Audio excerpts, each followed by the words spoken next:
Simple graphical rolling offset solution method.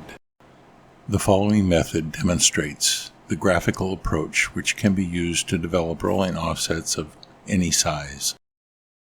From the start point, draw a vertical line with a length equal to that of the offset's rise. Draw a horizontal line from the end of the first line with a length equal to that of the roll. Draw a vertical line downward with the same length as the previous line.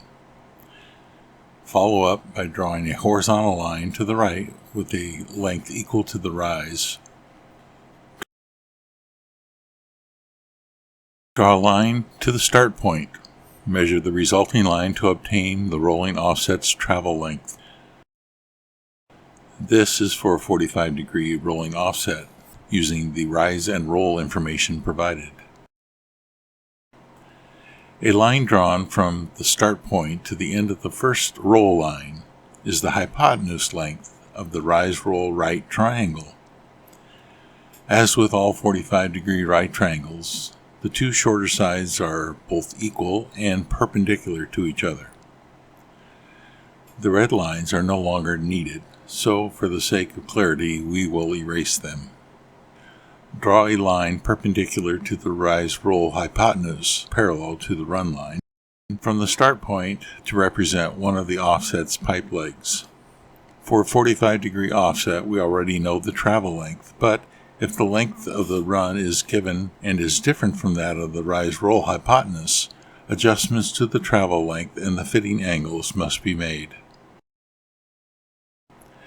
A longer length extends the run line past the 45-degree travel point, and if we draw a line from the start point to the end of the longer line, we can directly measure the travel length and with a protractor find the elbow fitting angles, which will be less than 45 degrees.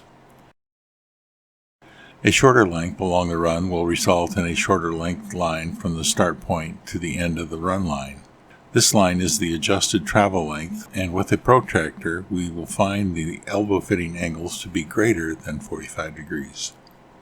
In many instances, run dimensions will not be given, or a 45-degree offset will be specified, as this is the most common offset encountered.